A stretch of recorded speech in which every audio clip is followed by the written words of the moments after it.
French president Emmanuel Macron White ഹൗസിലെത്തുന്നു. Donald ട്രംപുമായിട്ട് കൂടിക്കാഴ്ച നടത്തുന്നു. ആവശ്യം ഉക്രൈനെ ചതിക്കരുതെന്ന് പറയാനാണ്. പക്ഷേ യൂറോപ്യൻ യൂണിയനെ ഒന്നും തന്നെ ട്രംപ് മൈൻഡ് ചെയ്യുന്നില്ല. മാത്രവുമല്ല, ഉക്രൈനെ ഒരു ചർച്ചയിൽ ഉൾപ്പെടുത്തുന്നില്ല. ഒടുവിൽ സെലൻസ്കി തന്നെ പറയുകയാണ്, അങ്ങനെയാണെങ്കിൽ ഞാൻ അധികാരം വിട്ടൊഴിഞ്ഞു പോകാം.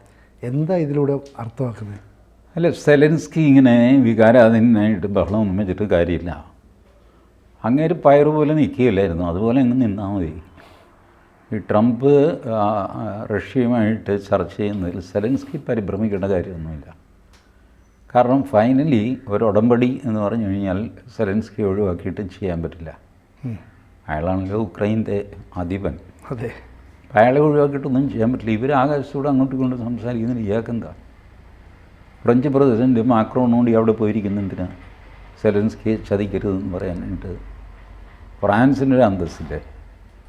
ഫ്രാൻസ്, ജർമ്മനി, ഇറ്റലി, പോളണ്ട്, ചെക്ക് റിപ്പബ്ലിക്ക്, ഇവരൊക്കെ കൂടെ യൂറോപ്യൻ യൂണിയൻ നാറ്റോ സഖ്യമല്ലേ സെലൻസ്കിയുടെ കൂടെ നിൽക്കുന്നത്. അങ്ങ് ധൈര്യമായിട്ട് നിൽക്കുന്നേ.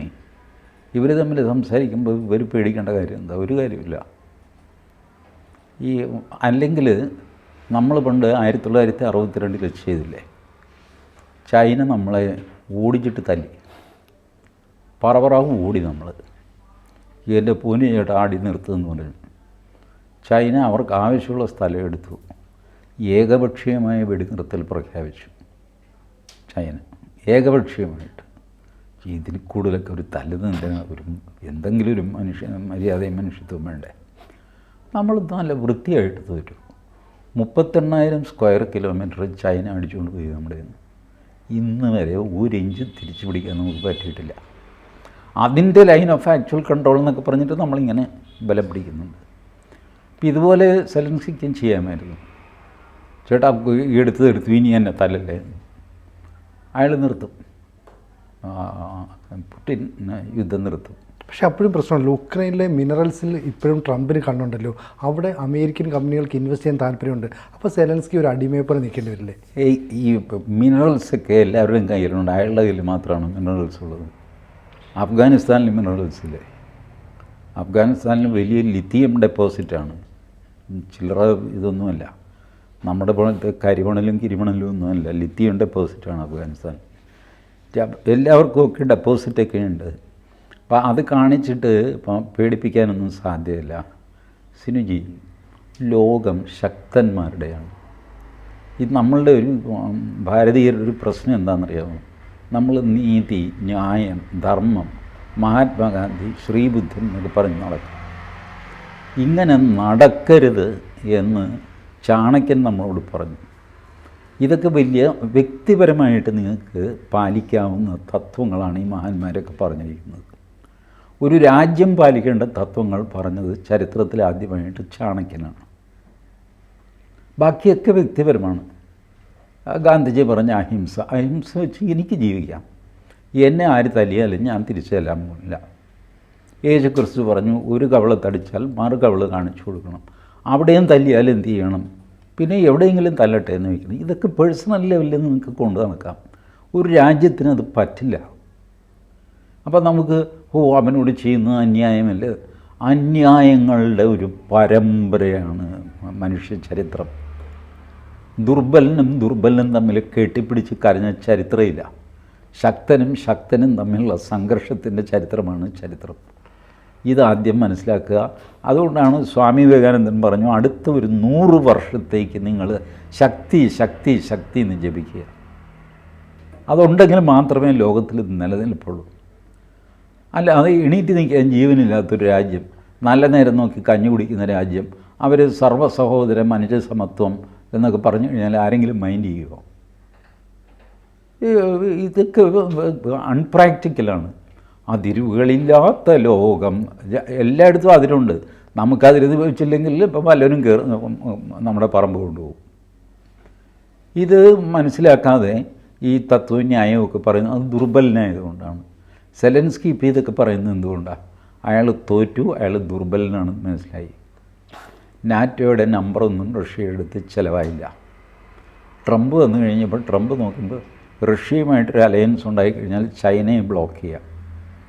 ട്രംപ് എന്തുകൊണ്ടാണ് നമ്മളെയും റഷ്യയും ഒരല്പം ഗുഡ് ഹ്യൂമറിൽ നിർത്തുന്നത്? ഈ താരിഫിൻ്റെ കാര്യത്തിലല്ലാതെ വേറെ ഇന്ത്യയുമായിട്ട് അങ്ങനെ കുഴപ്പമൊന്നുമില്ല. ചൈനയെ ബ്ലോക്ക് ചെയ്യും. ചൈനയാണ് ഏറ്റവും വലിയ വളർന്നു വരുന്ന ത്രെറ്റ് അമേരിക്കയെ സംബന്ധിച്ചിടത്തോളം. അവരെ ബ്ലോക്ക് ചെയ്യുക. അവർ റഷ്യയുമായിട്ട് നല്ല അടുപ്പത്തിലാണ്. ഈ യുക്രൈൻ യുദ്ധം നടത്തുമ്പോൾ റഷ്യയെ സപ്പോർട്ട് ചെയ്ത് നിർത്തിയത് ചൈനയാണ്. ആയുധങ്ങൾ കൊടുത്തിട്ടില്ല, ബട്ട് അതർവൈസ് സപ്പോർട്ട് ചെയ്തത്. ഇൻ്റർനെറ്റ് സപ്പോർട്ട് കൊടുത്തു നല്ല രീതിയിൽ. റഷ്യക്കിടയ്ക്ക് ഈ യൂറോപ്യൻ യൂണിയൻ ഗൂഗിൾ വഴി കളിച്ചിട്ട് റഷ്യയുടെ ATM വർക്ക് ചെയ്യാതെയായി. ചൈനയാണ് ഒക്കെ സപ്പോർട്ട് ചെയ്തത്. പക്ഷെ അപ്പോഴൊരു സംശയം ചോദിക്കുന്നത്, ഇപ്പം സ്വാഭാവികമായിട്ടും ഈ ജോ ബൈഡൻ അദ്ദേഹം പ്രസിഡൻ്റായിരുന്ന സമയത്ത് യൂറോപ്യൻ യൂണിയനെ ഈ ആക്രമണത്തിലേക്ക് വലിച്ചഴിച്ചുകൊണ്ടിരുന്നു. പകുതി വഴി വന്നപ്പോൾ ബൈഡൻ മാറിയിട്ട് ട്രംപ് വരുന്നു. ട്രംപിൻ്റെ റിപ്പബ്ലിക്കൻസിന് ഈ പറയുന്ന റഷ്യയുമായിട്ടൊരു ബന്ധം ഉണ്ടാക്കണം. അപ്പം സ്റ്റാമർ വന്നിച്ച് പറയുകയാണ്, വേണമെങ്കിൽ എൻ്റെ UK സൈന്യത്തെ ഞാൻ അങ്ങോട്ടേക്ക് അയക്കാം. ഇതേ സ്റ്റാമർ വ്യാഴാഴ്ച ട്രംപിനെ കാണാൻ പോവുകയാണ്. അപ്പം ഒരു എന്താ പറയുന്നത്, ഒരു ശക്തന്മാർ തമ്മിൽ ഇങ്ങനെ കൂടെ നിൽക്കണം എന്നുള്ളത് കൊണ്ടാണോ? അതേന്ന് ഞാൻ പറഞ്ഞില്ല, ഇതൊക്കെ മാരേജ് ഓഫ് കൺവീനിയൻസ് ആണ്. നമ്മൾ അമേരിക്കയുമായിട്ട് നല്ല ബന്ധത്തിലാണ്. അമേരിക്ക പറഞ്ഞു റഷ്യയുടെ എണ്ണ വാങ്ങരുതെന്ന് പറഞ്ഞു. നമ്മൾ കേട്ടോ? നമ്മൾ കേട്ടില്ല. നമ്മൾ റഷ്യയുടെ എണ്ണ വാങ്ങിച്ചു. നമ്മളൊരു റഷ്യയുടെ എണ്ണ വാങ്ങിച്ചിട്ട് അത് ശുദ്ധീകരിച്ചിട്ട് അമേരിക്കയ്ക്ക് വിറ്റു. അതിൻ്റെ ന്യായം എന്താണെന്നറിയാമോ? റഷ്യയുടെ എണ്ണയല്ലേ അമേരിക്കയിലേക്ക് കൊണ്ടുവരുതെന്ന് പറഞ്ഞിരിക്കുന്നത്. ഇന്ത്യയിൽ നിന്ന് കൊണ്ടുവരാമല്ലോ. അമേരിക്കൻ കമ്പനികൾ ഇന്ത്യയിൽ നിന്ന് മേടിച്ചു. പിന്നെ നമ്മൾ എന്ത് ചെയ്തു? റിഫൈൻ ചെയ്യാൻ പോലും നിന്നില്ല. റഷ്യ തന്നത് കപ്പലോടെ പുറംകടലിൽ വെച്ച് കച്ചവടം നടത്തുമല്ലോ. ഡോക്യുമെൻറ്റ്സ് മാത്രം കൈമാറും. കപ്പൽ നേരെ ലോസ് ആഞ്ചലസിലേക്കോ സാൻ ഫ്രാൻസിസ്കോയിലോ വിടാൻ പറയും. അപ്പോൾ അത് ഇരട്ടത്താപ്പാന്നല്ലേ ഈ യൂറോപ്യൻ യൂണിയൻ പറയുന്നത്? ആണല്ലോ. ഈ ഇരട്ടത്താപ്പ് എന്നൊക്കെ പറയുന്നത് നിങ്ങളുടെ ഒരു മൂല്യം മാത്രമാണെന്ന്. പേഴ്സണൽ ലൈഫിലെ ഒരു മൂല്യമാണ് ഇരട്ടത്താപ്പ് പാടില്ല എന്നുള്ളത്. ലോകരാജ്യങ്ങൾ അങ്ങോട്ടും ഇങ്ങോട്ടും താല്പര്യ സംഘർഷം നടക്കുമ്പോൾ അവിടെ ഇരട്ടത്താപ്പൊന്നുമല്ല, 4ഉം 5ഉം താപ്പാണ്. അമേരിക്കയ്ക്ക് വല്ല പ്രിൻസിപ്പിളും ഉണ്ടോ? 4 വർഷം 4 വർഷം കൂടുമ്പോൾ പ്രിൻസിപ്പിൾ മാറും. ചിലപ്പോൾ രാവിലെ ഒന്ന്, ഉച്ചയ്ക്കൊന്ന്, വൈകുന്നേരം. ഇപ്പോൾ സുനിജി, വേൾഡ് ട്രേഡ് ഓർഗനൈസേഷൻ എന്ന് കേട്ടിട്ടുണ്ടോ? അങ്ങനൊരു സ്ഥാപനം ഇപ്പോഴും ഉണ്ട്. പക്ഷേ എന്ത് വിലയാണ് അതിന്? ഇപ്പോൾ എല്ലാവരും തോന്നിയ ദിവസമല്ലേ താരിഫ് അങ്ങോട്ടും ഇങ്ങോട്ടും ചുമത്തുന്നത്. അതെ, എല്ലാ താരിഫും ലോകം ഗ്ലോബൽ വില്ലേജ്. എവിടെ പോയി ഇപ്പോൾ വില്ലേജ്? ഓരോരുത്തരും അവരോട് തോന്നിയ പോലെ ഡ്യൂട്ടി അടിക്കുന്നു, താരിഫ് കൂട്ടുന്നു, കുറയ്ക്കുന്നു. എവിടെ പോയി? മിനിഞ്ഞാന്നല്ലേ വേൾഡ് ട്രേഡ് ഓർഗനൈസേഷൻ നമ്മളെല്ലാവരും ഒന്നാണ്, ലോകം ഒരു ഗ്രാമം ആകാൻ പോകണമെന്ന്. ഇന്ത്യക്ക് അങ്ങോട്ട് നമ്മുടെ ഭാരതീയർക്ക് ഭയങ്കര രോമാഞ്ചം വന്നു. നമ്മളാണ് ഇതാദ്യം പറഞ്ഞത്, ലോകമേ തറവാട്, എത്ര വിശ്വം ഭവത്യേകനീടമെന്നും ഉപനിഷത്തിൽ പറഞ്ഞിട്ടുണ്ടെന്ന് പറഞ്ഞ് നമ്മളങ്ങോട്ട് അടിച്ചു കയറി. നമുക്കറിയാമല്ലോ ഇത് പറ്റിക്കാനാണ്. അന്ന് ഈ നമ്മളുടെ BMS, അദ്ദേഹം RSSൻ്റെ നേതാവും കൂടിയാണ്, ദത്താപത് ഠാങ്കറെ. അദ്ദേഹം അതിനെതിരെ സമരം ചെയ്തു. 1994 ജാനുവരി 1 നമ്മൾ ലോക വ്യാപാര സംഘടനയിൽ അംഗമായിക്കൊണ്ട് ഒപ്പിട്ടത്. നമ്മുടെ തൊട്ട് പടിഞ്ഞാറക്കരയുള്ള സൗദി അറേബ്യ ഇപ്പോഴും അന്നും ഒപ്പിട്ടിട്ടില്ല, ഇന്നും ഒപ്പിട്ടിട്ടില്ല. അവർ പറഞ്ഞു ഞങ്ങളില്ലേ ഈ കളിക്ക്. അല്ല, ലോക വില്ലേജിൽ ചേട്ടന് സ്ഥലം വേണ്ട, ഞാൻ ഇവിടെ കഴിഞ്ഞോളാം. ലോകം ഒരു തറവാടല്ല എന്ന് അന്നേ സൗദി അറേബ്യയ്ക്ക് അറിയാം. നമുക്കാണ് ഈ തറവാടെന്ന് കേൾക്കുമ്പോൾ രോമാഞ്ചം വരുന്നത്. ഇതൊക്കെ നമ്മുടെ പേഴ്സണൽ ഫീലിംഗ്, നമ്മുടെ പേഴ്സണൽ മൂല്യങ്ങളുണ്ട്. ഒരു കുടുംബം എന്നുള്ള നിലയ്ക്ക് നമ്മൾ പാലിക്കേണ്ട മൂല്യങ്ങളുണ്ട്. ഒരു രാഷ്ട്രം എന്നുള്ള നിലയ്ക്ക് നമ്മൾ പാലിക്കേണ്ട ധർമ്മമുണ്ട്. ഇതൊക്കെ തമ്മിൽ വ്യത്യാസമുണ്ട്. അതുകൊണ്ട് അവൻ വാക്ക് മാറും, നമ്മളും വാക്ക് മാറണം. അതാണ് കച്ചവടം. അത് it's A matter of power. ആരാണ് ലോകത്തെ കൺട്രോൾ ചെയ്യുന്നവൻ, അവനെ എല്ലാവരും ഓച്ചാനിക്കും. അല്ലാത്തവൻ വെറുതെ തത്വന്യായമൊക്കെ പറഞ്ഞ് നിങ്ങൾക്ക് പ്രസംഗിക്കാൻ കേട്ടോ. പക്ഷേ ട്രംപ് എപ്പോഴും പറയുന്നത് ഈ ഉക്രൈൻ അങ്ങോട്ട് കയറി അറ്റാക്ക് ചെയ്തുകൊണ്ടല്ലേ പ്രശ്നം, അതുകൊണ്ട് ഈ പ്രശ്നം പരിഹരിക്കാൻ ഈ സെലൻസ്കിക്ക് എപ്പോൾ വേണമെങ്കിലും അമേരിക്കയ്ക്ക് വരാം. അമേരിക്കയിലേക്ക് ചെന്ന് സെലൻസ്കി ഒപ്പിടേണ്ടത് എന്താണ്? ഈ റഷ്യ പിടിച്ചെടുത്ത സ്ഥലമല്ല റഷ്യയുടെ ആണെന്ന് പറയണം. ഈ പറയുന്ന ധാതുക്കളുള്ള സ്ഥലങ്ങളൊക്കെ അമേരിക്കയ്ക്ക് വേണമെങ്കിൽ ഇൻവെസ്റ്റ് ചെയ്യാനുള്ള സാഹചര്യം ഒരുക്കി കൊടുക്കണം. അങ്ങനെ ചെയ്യേണ്ടി വരും. പേടിക്കണം. ശക്തൻ്റെ മുമ്പിൽ കീഴടങ്ങുന്നത് ശക്തനാണ് കീഴടങ്ങും.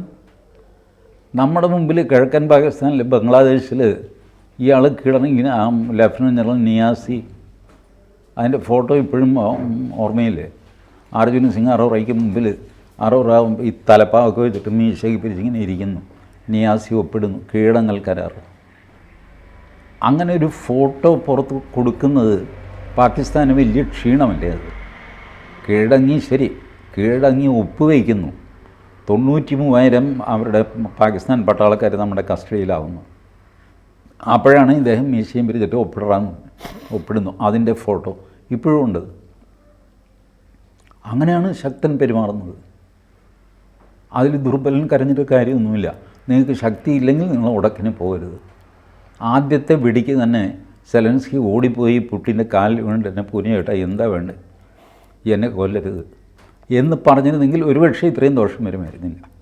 അപ്പോൾ എന്തായാലും ശക്തൻ്റെ മുമ്പിൽ കീഴടങ്ങിയേ പറ്റും. അതാണ് ലോക നിയമം. കൂടുതൽ വാർത്തകളും വിശേഷങ്ങളും നിങ്ങളിലേക്ക് എത്താൻ ABC മലയാളം സബ്സ്ക്രൈബ് ചെയ്യുക, ബെൽ ബട്ടണും അമർത്തുക.